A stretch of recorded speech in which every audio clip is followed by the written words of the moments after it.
এই হামাসদের কারণে গাজার মুসলিম ভাই বোনের আজকে বিপদে পড়েছে। ফিলিস্তিনি হামাসরা দেখা যাচ্ছে বুকে হাত বেঁধে নামাজ পড়ে, তাহলে কি বলবেন তারা আহলে হাদিস? খ্যাপা কোথাকার। বুকে হাত বাঁধে আহলে হাদিস কে বলেছে? হ্যাঁ, কিসের হামাস? হামাস তো ইখওয়ানি আকীদা। হামাসের সম্পর্কে তুমি কি জানো? ভালো করে তুমি প্রশ্ন করে জানো না? হামাস হলো মিশরের যে ইখওয়ানিরা আছে না, ব্রাদারহুড, যারা মুসলিম ব্রাদারহুড, এদের শাখা হলো হামাস। বোঝা গেছে? এদের সম্পর্ক হলো ইরানের সাথে, ইয়ামানের হুতিদের সাথে, আর বাশার আল আসাদ সিরিয়ার সাথে। কথা বোঝা গেল?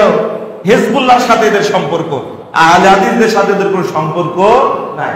এই হামাসদের কারণেই গাজার মুসলিম ভাই বোনের আজকে বিপদে পড়েছে।